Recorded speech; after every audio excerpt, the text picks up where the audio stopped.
Hello, everybody. Hello. Alex and Carlos here from Abyzz and CoralVue.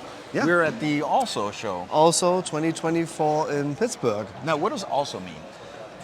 Aquatic Animal Life Support System Operators. So it's a conference basically all around everybody who's working in life support systems in public aquariums and aquaculture and anything that somehow touches base with pumps, equipment, valves, lights, anything life support. So it's a symposium and a workshop too. So what do they do here? They train people, and then they also, there's testing and certification? Yeah, right. You can do certification. So also has been setting a baseline for life support system operators and aquarists in the past. So you can actually take an exam, and you have to visit classes before, do some workshops, and then you can take your exam, and then you become certified, let's say life support level 1 or level 2 or level 3 or ozone, sand water filters, quality. water quality, all these different aspects of being an aquarist in a public aquarium or aquaculture. But then in your resume you can say, hey, I've been examined and I have these levels, I'm certified, so I know how to do this. And that really helps, I think, most institutions, because they, at least for a little part, know what they're buying when people are applying for a job, Now, for our hobbyist friends out there, it's like, this is a completely different show. I mean, there are no corals, there are no people selling this. Like, we don't have people here walking around with frags and anything like that. No. It's completely different, and we're going to walk around and kind of see what's going on. Yeah, absolutely. But mainly, the vendors are here. We are here because we're trying to help public aquariums. Yes, and getting information from them as well. Yes. So this is a very good show to actually talk to the people, talk about what their challenges are, and then coming up with solutions maybe for the next year, or just finding out whether they're using the products already or how they could use it better. And it's also a hands-on show, so you'll see that later. They have this giant ball set up, which is an abbreviation for big ass water loop, and that's a hands-on thing. So you can offer a workshop.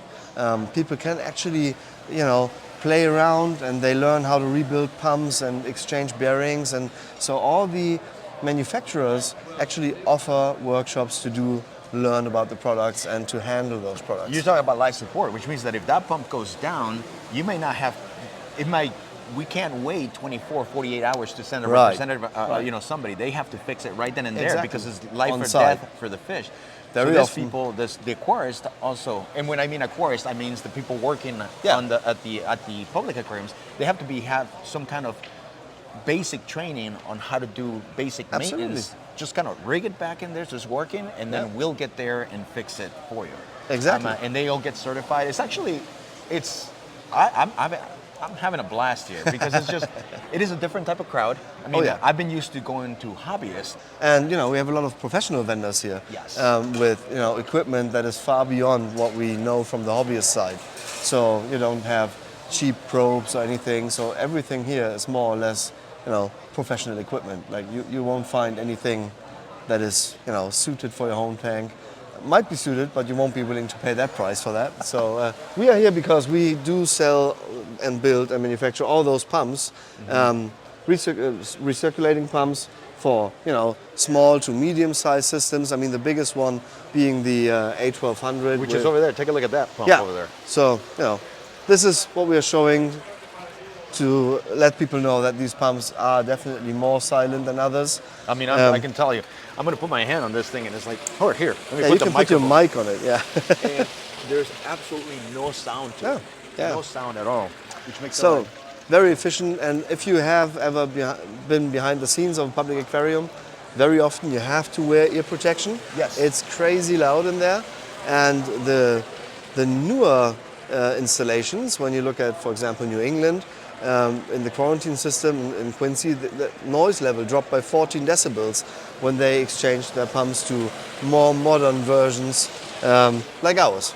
I mean, obviously, since we're working in the big aquarium things as well, you need to turn around the water a little bit more. There's different challenges now in the public aquarium. For example, one of them being oxygen. Yeah. So in our tanks at home, we never worry too much about oxygen, because it's it'll be the same our turnover rates are so big that basically all the water is being exchanged constantly, so you won't have any dead spots oxygen-wise. Now, in a large aquarium, if we're talking about, million gallons and up, depending on the shape of the aquarium and depending on the flow system they're using, you might end up having a high oxygen level in this corner, but a very low one in that corner. And if the sharks hang out at that corner, they might not feel as good as in this corner. Yeah. So we need things to move the water around a bit quicker, and that's what those flow cannons are for. So the HYDROS, we have that here as well. Here. Yeah. And I think one of the reasons why we have the HYDROS controller in here is because there is a need for the budget-friendly controller. In smaller systems. I mean, that, like, if you go to the Shed Aquarium, they have the dolphins, they have all these big systems, and they have them on a big controller. There's thousands of dollars, and this is on a big data screen. center. Absolutely. They all have like a command center where they see every little bit of every aquarium and every value that they need to monitor. But they also have a bunch of small systems. They have a bunch of small systems. Quarantine, breeding, holding, just the reproduction of a lot of animals that is actually done at those facilities. When you think of jellyfish, some types of fish, I mean, there's a lot of species that are actually being propagated, I think is the correct word, in those public aquariums behind the scenes. And those need to be monitored too. And those tanks very often are just set up for, let's say, half a year, and then you change the whole thing. So with a huge installation in monitoring systems, you wouldn't be as effective. So a small system can actually be very beneficial to just control this one thing for a while, and then you just set it up differently. And also this is something that the aquarist himself or herself can actually, modify and work on. So they just use their iPad or phone, and they can change that. They don't have to walk to the command center. Hey, what's the pH? No, this is where those systems really can help. So here's one of the training places where they actually do the certification. Yeah, this is show people around. This is the ball, so the big ass water loop where everyone can do the hands-on training, and we happen to have one of the mixer pumps, the AFC 400s in here, showing that you can actually create a nice wave in a bigger display, which will have a very natural motion.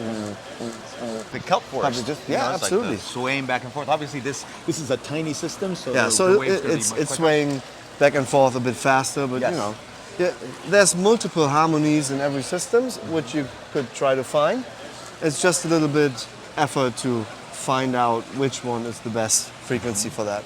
But as you see, you have all the life support systems that are that you'll find in public aquariums. So you have control centers with VFDs. So this is the control center that you will find in the back of a public aquarium. It's completely different than what we do in the hobby.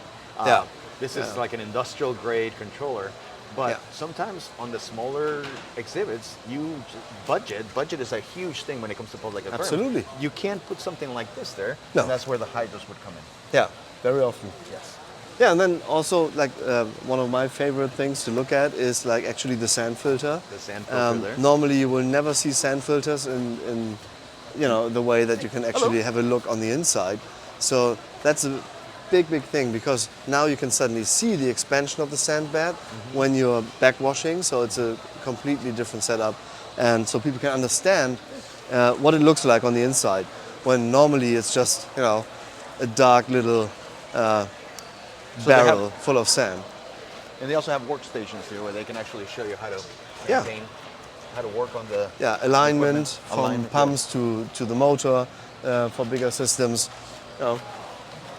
and pretty much everything else that you can put on a public aquarium. So it's really starting from automated valves, manual valves, measurement devices, ozone systems, ozone reactors, even something as simple as correctly cementing PVC. Yeah, absolutely. Yeah, I mean, we saw that outside. They were outside. There's a gluing class where you learn how to really use PVC. I mean, if you're adding a 3, 4, 5 inch pipe and you do it incorrectly, it's going to be a pain in the end. Oh yeah. So you got to make sure you do it right the first time around. Absolutely. There's also a lot of classrooms located around the area, so where all the dry workshops are taking place. It's a great spot for education and also for communication with all the public aquariums and the hands-on people that actually do all the work. It's not only the management level which comes to the show, and I think that's what's very interesting, because you can have like deep conversations about, you know, anything aquatic at the show. Microphone keeps moving. All right. Well, thanks everybody for joining us. A little insight into what is a different industry. It's, absolutely. A little bit just an insight on public aquariums and how everything works. Completely different, but it's a lot of fun. So. And don't forget to subscribe to the channel. And if you want to see some more detailed videos of behind the scenes, you might also as well check out my channel, because there's a lot to see. So yeah, check us out, and I hope we'll see you all soon. Take care. Bye-bye. Bye. Let's go, man. All right. Bar? Bar. Yeah, thank you.